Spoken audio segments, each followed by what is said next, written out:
என்ன சித்தப்பா உங்களோட பெரிய ரோதனையா போச்சு. இதுக்குதான் இந்த ரகசியத்தை இத்தனால யார்கிட்டயும் சொல்லாம காப்பாத்திட்டு இருந்தேன். ஏமா அவன் ஆசைப்பட்டது, அவன் உயிருக்கு உயிரா நினைச்சது, இதைத்தானமா நான் வாங்கி கொடுக்குறேன். இதுல என்னமா தப்பு இருக்கு? நீ மட்டும் அவன் சந்தோஷமா இருக்கணும்னு நினைக்கிற, நான் நினைக்க கூடாதா என்ன? அதுக்காக அவர் முன்னாடி உங்களை மாதிரி கண்ணுல தண்ணி வச்சுக்கிட்டு சுத்தி சுத்தி வரனா? அவருக்கு தெரிஞ்சா அவர் வேதனைப்பட மாட்டாரா? கொஞ்சம் புரிஞ்சு நடந்துக்கோங்க சித்தப்பா. இதோ பாருமா, ஒவ்வொருத்தருக்கும் ஒவ்வொரு ஃபீலிங்ஸ் இருக்குமா, அதெல்லாம் நீ விமர்சனம் பண்ணக்கூடாது. அவனை நான் தோல்லையும் மாறலையும் போட்டு வளர்த்தவன், அவனுக்கு நான் டவுசர் போட்டு விட்டவன். உன்னை விட எனக்கு அவன் மேல கொஞ்சம் பாசம் தூக்கலத்தான் இருக்கும். சித்தப்பா கொஞ்சம் ஓவர் ஆக்டிங் நிறுத்துறீங்களா? ஓவர் ஆக்டிங்கா? யார் ஓவர் ஆக்டிங் பண்ணிக்கிட்டு இருக்கா? என்னையெல்லாம் அப்படி விமர்சனம் பண்ணாதமா. எனக்கு அவன் மேல இருக்கிறது பாசம், அக்குமா இருக்கு பாசம். ஆனா உனக்கு அவன் மேல இருக்கிறது வெறும் பச்சாதாபம் தான். அதை நீ கொஞ்சம் நல்லா ஞாபகத்துல வச்சுக்க.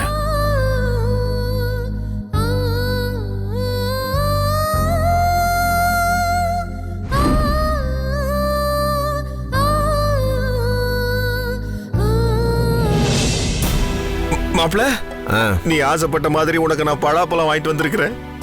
அதை மட்டும் நீ சாப்பிடலன்னா நான் இந்த இடத்துல உயிரை விட்டுருவேன் மாப்ள, உயிரை விட்டுருவேன். சரி மாமா, எடுத்துட்டு வா. சரி சரி. என்னங்க ரொம்ப ஆசைப்படுறாரு, ஒரே ஒரு சொல்ல தானே.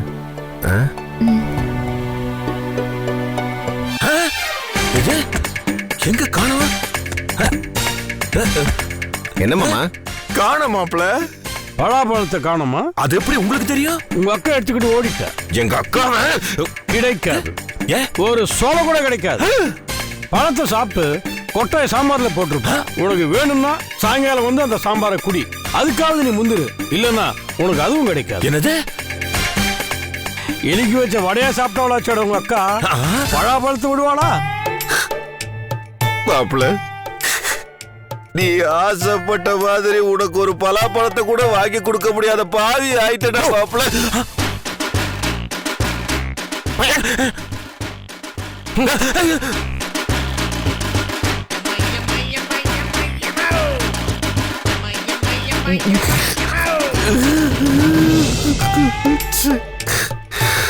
மாப்ள, நீ ஆசைப்பட்ட பலாப்பழம் உன்னால சாப்பிட முடியாம போயிடுச்சு.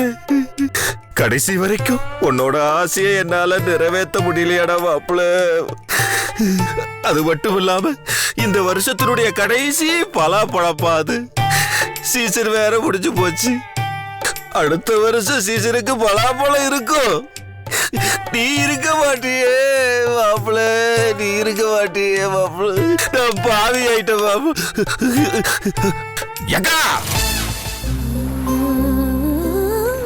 திவ்யா, வேணா கூட நான் எடுத்துட்டு வரேன். இல்ல வேண்டாம், வெயிட் எல்லாம் தூக்க வேண்டாம். ஏன் இதெல்லாம் ஒரு வெயிட்டா? இல்ல, நீங்க ஏற்கனவே குடும்ப பாரத்தை சுமக்கிறீங்க, அதனால இந்த சமயமாவது நான் சுமக்கிறேனே. வர வர நீ பேசுறதெல்லாம் புதுசாவும் இருக்கு, புதிராவும் இருக்கு.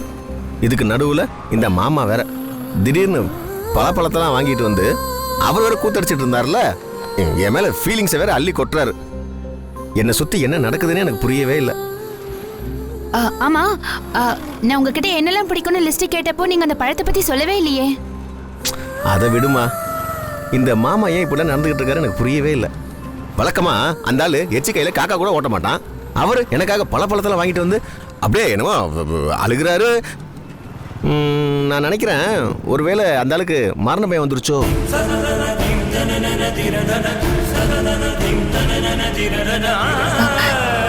என்னங்க நீங்க? ஆமா திவ்யா, ஒருத்தர் தான் சாக போறன்னு தெரிஞ்சாலே மனுஷன் வேற மாதிரி வித்தியாசமா நடக்க ஆரம்பிச்சிருவான் தெரியுமா. அந்த ஆளு யாருக்கிட்டயோ ஜோசி கேசி பார்த்துருப்பான் போல் இருக்கு. ஜோசியன் காசை புடுங்கிறதுக்காக உனக்கு அல்பாயஸ்ல திடீர்னு பட்டு போயிடுவேன்னு ஜோசி சொல்லியிருப்பான். அதான் மாமா செஞ்ச தப்பெல்லாம் ஒவ்வொன்னா நினைச்சு பார்த்து அதுக்கு பிராய்ச்சம் தேட ஆரம்பிச்சிருக்காரு. அவர் ஏதோ செஞ்சுட்டு போறாரு, நீங்க அவரை விட்டுருங்களேன். அவரு வர வர ரொம்ப வளர ஆரம்பிச்சிட்டாரு. அவர் எது சொன்னாலும் நம்பாதீங்க. எதுவா இருந்தாலும் என்கிட்ட ஒரு வார்த்தை கேட்டு செய்யுங்க, புரியுதா? சரி திவ்யா, இது எனக்கு ரொம்ப பிடிச்சிருக்கு. எது? எல்லாத்துக்கும் பைக் எடுத்துட்டு போகாம இன்னைக்கு அப்படியே நம்ம ஜோடியா தோன்றதெல்லாம் பேசிக்கிட்டு அப்படியே பொடி நடையா மார்க்கெட்டுக்கு நடந்து அப்படியே நம்ம பேசிக்கிட்டே காய்கறிலாம் வாங்கணும். பெட்ரோல் செலவும் மிச்சம், அப்படியே மனசு சந்தோஷமா ரிலாக்ஸ் ஆச்சு. இதுவும் உங்களோட ஆசைன்னு உங்க லிஸ்ட்ல சொல்லியிருக்கீங்க. ஆமா, எதுக்கு இப்படி என் ஆசையை எழுதி வச்சு நிறைவேற்றிட்டு இருக்க? ஆ, அது ஆ, உங்களை நான் நிறைய கஷ்டப்படுத்திட்டேன், நிறைய சண்டை போட்டிருக்கேன், நிறைய திட்டிருக்கேன். அது எல்லாத்துக்கும் ஒரு பிராச்சித்தம் பண்றேன்னு வச்சுக்கோங்களேன். போக போக உங்களுக்கே புரியும்.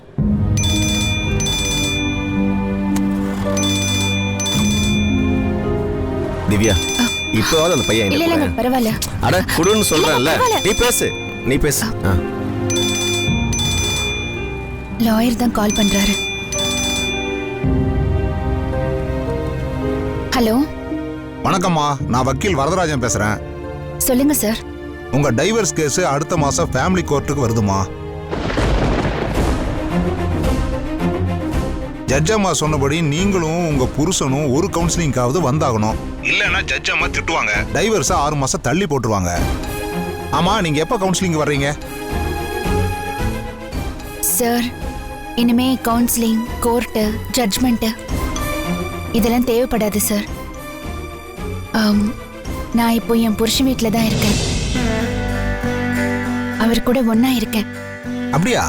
ஆமா சார், அவர் கூட தான் குடும்பம் நடத்திட்டு இருக்கேன். அவரை டைவர்ஸ் பண்ற ஐடியா இல்ல. எங்களுக்குள்ள இருந்த மிஸ் அண்டர்ஸ்டாண்டிங்லாம் போய் நாங்க சந்தோஷமா வாழ்ந்துட்டு இருக்கோம். அடடே, கேட்கவே ரொம்ப சந்தோஷமா இருக்குமா. All the best. அப்போ அடுத்த மாசம் கேஸ் வரும்போது உங்களுக்கு நான் இன்ஃபார்ம் பண்றேன். நீங்க நேர்ல வந்து ஜட்ஜ் அம்மா கிட்ட இதை சொல்லணும். அவங்களும் ரொம்ப சந்தோஷப்படுவாங்க. ஓகே சார், சொல்றேன். வாழ்த்துக்கள். ராஜா கிட்ட இதை சொல்லிடுங்க. Okay sir, thank you. போலாமா?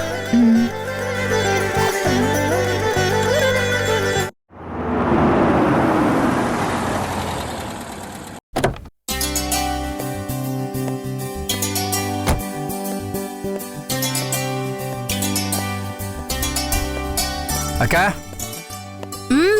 என்ன மாம்பழமா? சாப்பிடு சாப்பிடு. சாப்பிடுறியா? இல்ல வேணாங்க. என்னடா நேத்துல ஒரு நாளையே காணோம்? அதை ஏன்க்கா கேக்குற? அலைஞ்சு திரிஞ்சு காஞ்சிபுரத்துல ஒரு மண்டபத்தை பிடிச்சிட்டேன். வீடியோகிராஃபர், போட்டோகிராஃபர் அவங்களையும் ஃபிக்ஸ் பண்ணிட்டேன். சாப்பாடுங்க ரெடி பண்ணிட்டேன். சாப்பாடெல்லாம் எதுக்குடா? ஒரு ஸ்நாக்ஸ் கொடுத்து அமிச்சா பத்தாதா? இங்க பாருக்கா, இவ்வளவு செலவு பண்றோம், ஒரு சாப்பாடு போறதுல நம்ம என்ன குறைஞ்சிட போறோம்? என்னடா பேசுற? வர போறவங்க என்ன வாழ்த்து போறாங்க, கிளம்ப போறாங்க. அதுக்கு எதுக்குடா சாப்பாடெல்லாம்? சரி, காசு என்ன நிறைய இருக்கா உன்கிட்ட? அள்ளி வீசுற? இது பாருடா, நிறைய இருந்தா அக்கா கிட்ட கொடுத்து வை, என் குழந்தைக்கு யூஸ் ஆகும். பிறக்கட்டும், அதுக்கப்புறம் எவ்வளவு வேணாலும் நான் கொடுத்துக்கிறேன். சங்கர், உன்கிட்ட ஒரு முக்கியமான விஷயம் பேசணும். சொன்னா நீ கோச்சிக்க கூடாது. நான் எதுக்கு கோச்சிக்க போறேன்? இங்க பாரு, நீ கன்சீவா இருக்க. உனக்கு என்ன வேணாலும் கேளு, நான் செய்யறேன். மாதவனுக்கு ஏதோ பிரச்சனைன்னு நினைக்கிறேன்.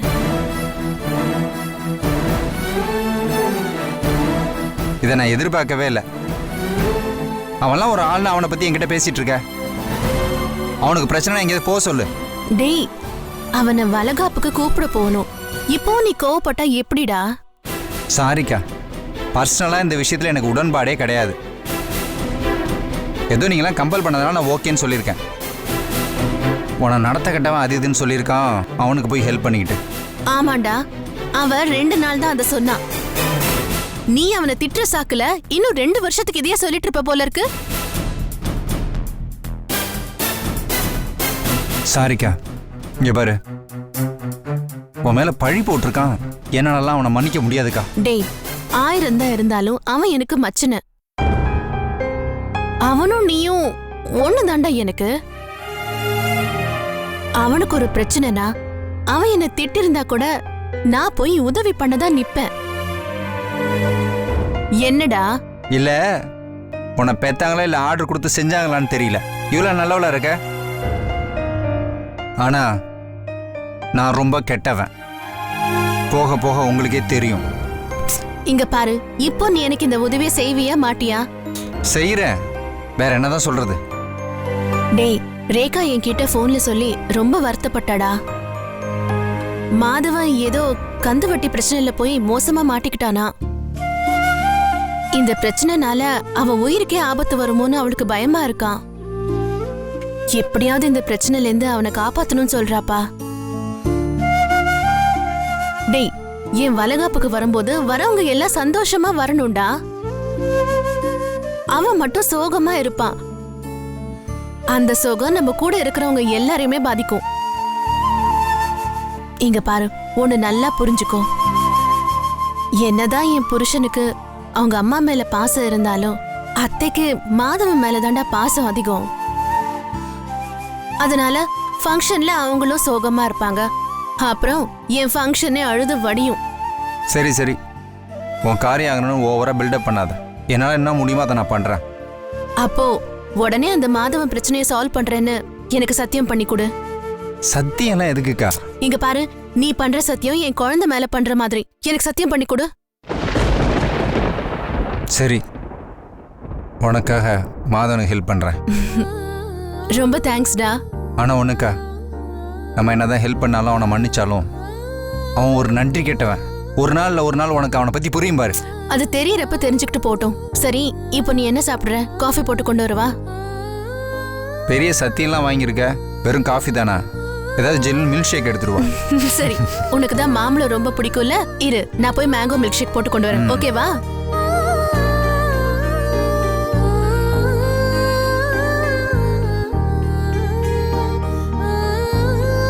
இவ்வளோ நல்லவளா இருக்கா.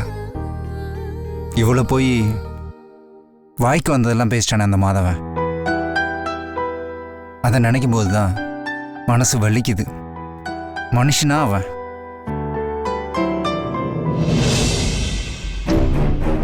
என்ன மேஸ்திரி, செங்கல்லாம் ஏன் இப்படி உடைச்சு கொட்டிருக்காங்க? முத்துசாமி எங்க? டீ வாங்க போயிருக்கான் சார். வந்தவொன்னு நல்லா சொல்லிடுறேன்.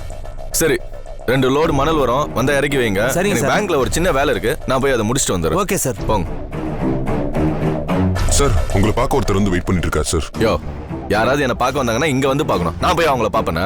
இல்ல சார், கார்ல வந்திருக்காரு. ஏதோ பெரிய மனுஷன் மாதிரி இருக்காரு. சரி, நான் யார் என்ன ஏதுன்னு பாத்துக்கிறேன். செங்கல்லாம் ஏன் இப்படி உடைச்சு கொட்டிருக்க? அள்ளி வை போ. சரி சார்.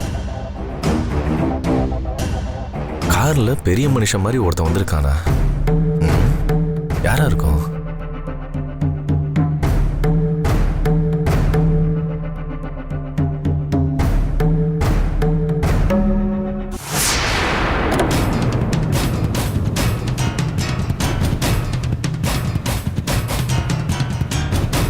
உன்னதான் பெரிய மனுஷன் சொன்னான் அந்த ஆளு. நான் தான் அப்படி சொல்ல சொன்னேன். உன் பேச்சை கேட்டான்ல, இன்னைக்கு அவன் சம்பளத்தை கட் பண்ணிடுறேன். பாவம், நம்ம பாலிடிக்ஸ்க்கு எதுக்கு அவன் வயித்துல அடிக்கிற? அவன் ஏழை, விட்டுரு. சரி, ஏதோ ஒரு விஷயமா என்ன பார்க்க வந்திருக்க. என்ன, நான் சொன்ன காம்ப்ரமைஸ்க்கு ரெடியா வந்திருக்கேன்? நீ திருந்தவே மாட்டியா? அதான் கோர்ட்ல ஜட்ஜ் தெளிவா சொல்லிட்டாருல, சொத்தை பத்தி நீ பேசக்கூடாது, ஓடி போன்ட்டாரு. 10,000 ரூபாய் பெனால்ட்டி வேற கட்டிட்டு வந்திருக்க. திரும்ப எதுக்கு அதை பத்தி பேசிட்டு இருக்க? என்னடா நக்கல? இருக்கட்டும், நான் கோர்ட்ல கட்டின ஃபைனை என்னைக்காவது ஒரு நாள் உங்ககிட்ட தனியா வாங்குற நிலைமை வரும். நீ வேணா பாரு. இங்க பாரு மாதவா, 5,000 ரூபாய்லாம் ஒரு பெரிய மேட்ரா? எவ்வளவோ பிரச்சனை எல்லாம் தாண்டி வந்துட்டோம். இதை போய் பெருசா பேசிக்கிட்டு எப்படியா இருந்தாலும் இன்னும் ஒரு 10-15 நாள்ல 2வது வீல் ஓப்பன் ஆக போகுது. பார்க்கலாம் விதி என்ன செய்யுதுன்னு. ஹே, அப்ப கூட விதி என் பக்கம் தான் நடக்கணும். அப்படி இல்லைன்னு வை, அந்த விதியை நான் தூக்கி போட்டு மிதிப்பண்டா. விதியை தூக்கி போட்டு மிதிக்க போறியா? ஆமா, ஏதோ லேண்ட் வாங்கணும்னு 10 லட்சம் ரூபாய்க்கு வட்டிக்கு வாங்கி கொடுத்துருக்கியாம?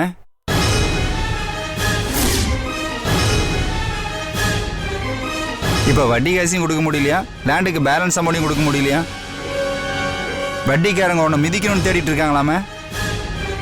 நீ என்னடானா விதியை மிதிப்பாங்கிற? டேய், எதுக்குடா இப்ப என் பிரச்சனையை நோன்ற? என்ன பாத்துக்க எனக்கு தெரியும், நீ முதல்ல உன்னை பாத்துக்கோ. நீ எக்கடாவது கெட்டுப்போ, எனக்கு என்ன? அப்படி என்னால விட்டுற முடியுமா? நீ என் சொந்தக்காரன், உனக்கு எனக்கு 1000 பிரச்சனை இருக்கலாம். நம்ம அடிச்சுக்கலாம், புடிச்சுக்கலாம். 3வது ஆள் உன் மேல கைய வைக்க விட்டுருவேனா? உன்னை சுத்தி எவ்வளவு பெரிய பிரச்சனை இருக்குன்னு நான் உனக்கு உணர்த்த வேணா? அதனாலதான் நான் இப்ப வந்திருக்கேன். நான் சொல்றதை கேளு. இத பார், எனக்கு இருக்கிற ஒரே பிரச்சனை பண பிரச்சனை தான். அதனாலதான் தாத்தா சொத்துல கூட பங்கு கேட்டேன். வேற என்ன பிரச்சனைடா எனக்கு இருக்க போது? இங்க பாரு, உனக்கு என்ன பிரச்சனைன்னே உனக்கு தெரியாம இருக்க பத்தியா? அதான் உன்னோட பிரச்சனையே. ஒரு 2 மணி நேரம் உன் ஈகோ மண்டகனெல்லாம் தூக்கி வச்சுட்டு என் கூட வா. நீ எவ்வளோ பெரிய பிரச்சனையில் மாட்டிருக்க நான் உனக்கு ப்ரூவ் பண்றேன்.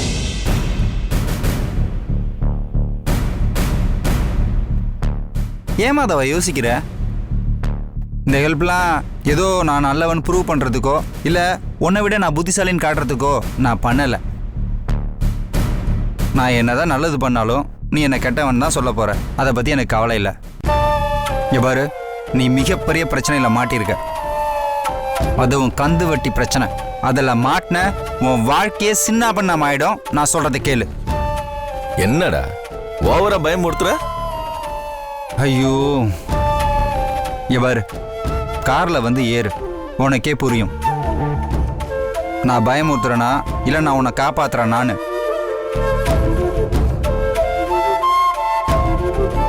இப்போ நீ கார்ல ஏறினா நான் உனக்கு செய்யற உதவி. சரி வேணாம், உனக்கு நீயே செஞ்சுக்கிற உதவின்னு வச்சுக்கோயேன். அதான் யோசிக்காதான்னு சொல்றேன்ல. ஒரு 2 மணி நேரம் உன் ஈகோவை தூக்கி போட்டு என் கூட வா. நான் எல்லாத்தையும் ப்ரூவ் பண்றேன் உனக்கு. சரி இங்க பாரு, உன்னை சுத்தி எவ்வளவு பெரிய பிரச்சனை இருக்குன்னு என்னால ப்ரூவ் பண்ண முடியலனா நீ கேட்ட மாதிரியே தாத்தாவோட சொத்துல உனக்கு பங்கு கொடுத்துறேன். போதுமா? இப்ப சொன்ன பாரு, இது வார்த்தை. இப்ப தாராளமா நான் உங்க கூட வரேன். வா.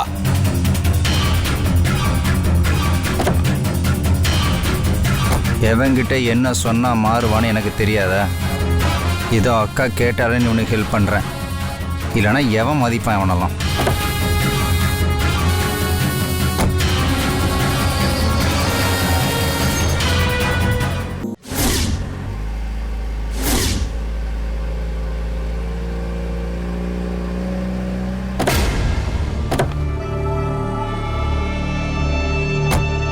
டேய் நில்றா.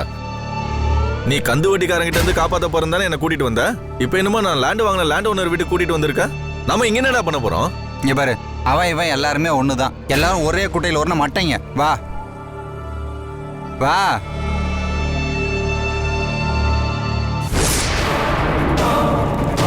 வா தம்பி.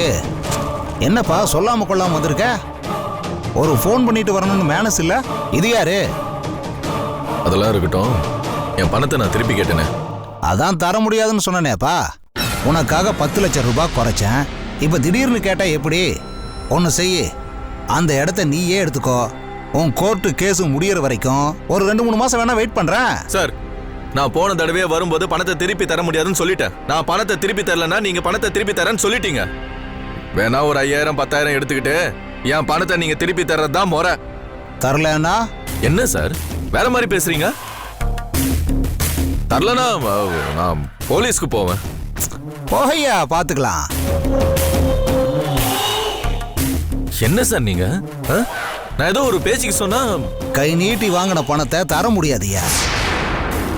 அதை வாங்கி 2 மாசம் ஆக போகுது. தானிக்கும் தீனிக்கும் சரியா போச்சு. உனக்கு 3 மாசம் டைம் தர்றேன். அதுக்குள்ள 1,30 லட்சம் ரூபாயை கொடுத்துட்டு இடத்தை எழுதி வாங்கிக்கோ. இல்லைன்னா வேற யாராவது வந்து அட்வான்ஸ் தர்ற வரைக்கும் வெயிட் பண்ணு. இல்லைன்னா சொன்னிய போலீஸுக்கு போவேன்னு போ. இது அநியாயங்க. யோ, எங்கேயே அந்த புரோக்கர் பாண்டி? அவனை கூட்டு வாயா. அவன் மட்டும். சார், எந்த இடத்த இவருக்கு வித்திருக்கீங்க? நீ யாரியா? இந்த பாரு, கண்டவங்க கிட்ட எல்லாம் பதில் சொல்ல நான் தயாரா இல்ல. நீ யாரு? சார் கோவப்படாதீங்க, நான் இவரோட மச்சினன் தான். எந்த இடம்னு கொஞ்சம் தெளிவா சொல்லுங்க. அது திருநின்றவூர் ரயில்வே ஸ்டேஷன் பக்கத்துல பிரைம் இடம். பிரைம் இடம்ல.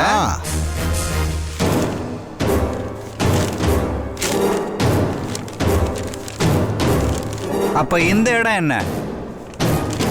இது இது இது இந்த கருமத்தை வச்சுதானே இவனை ஏமாத்தின? ஒரே இடத்த எத்தனை பேருக்கு வைப்பீங்க? எவனோ ஒருத்தன் வாங்கி போட்டுட்டு ஃபாரின் போயிட்டான். அந்த இடத்த வா இடம்னு சொல்லி ஊரை ஏமாத்துறியா?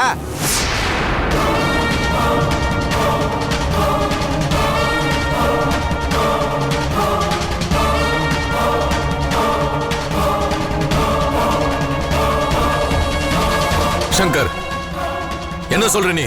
ஆமா மாதவா, அந்த கந்து வெட்டிக்காரன், ஓனர், இவன் எல்லாரும் கூட்டு இவனுங்கெல்லாம் சேர்ந்துதான் எல்லாரையும் ஏமாத்திருக்கானுங்க. உனக்கு புரியணும் தான் உன்னை இங்க கூட்டிட்டு வந்தேன். எங்கடா ஓடுற? ஏண்டா இத்தனை வருஷமா இன்ஜினியரா இருந்த என்னைய ஏமாத்திட்டியா? இந்த லட்சத்துல உனக்கு சாய்பாபா கோயில் வேற வேணுமா?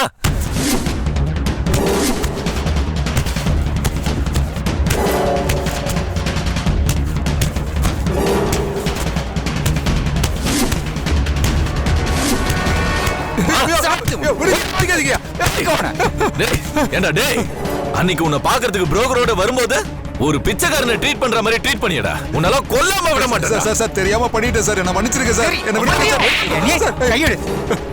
இப்ப மரியாதையா 10 லட்ச ரூபாய் பணத்தை இங்க எடுத்துட்டு வரணும். எடுத்துட்டு வரல நானே உன்னை கொன்னுடுவேன். சார் இப்பவே தந்துடுறேன் சார். தந்துடுறேன் சார். டேய், இவனை போலீஸ்ல புடிச்சு கொடுத்தலாம். அதெல்லாம் வேலைக்கு ஆகாது. போலீஸ் ஸ்டேஷன் முழுக்க இவன் கூட்டாளி தான் இருப்பாங்க. இவன் எவன் அவனை ஏமாத்தனானோ எல்லாருக்கும் போன் பண்ணி சொல்லியிருக்கேன். வரிசையா வந்துகிட்டே இருக்கானுங்க. வந்து உரிப்பானுங்க அவனை. ஏய், என்ன டைம் ஆகுது, வெளியில வா. சார் சார் போலீஸ்க்கெல்லாம் வேண்டாம் சார். உங்க பணம் அப்படியே இருக்கு சார். வேணா எண்ணி பாருங்க சார். சார் என்ன விட்டுருங்க சார், அப்படியே ஓடி போயிடுறேன். எங்கடா ஓடி போற? ஏமாத்தினால எல்லாம் வந்துகிட்டு இருக்கானுங்க. வந்து எல்லாம் போட்டு விருந்து வைப்பானுங்க.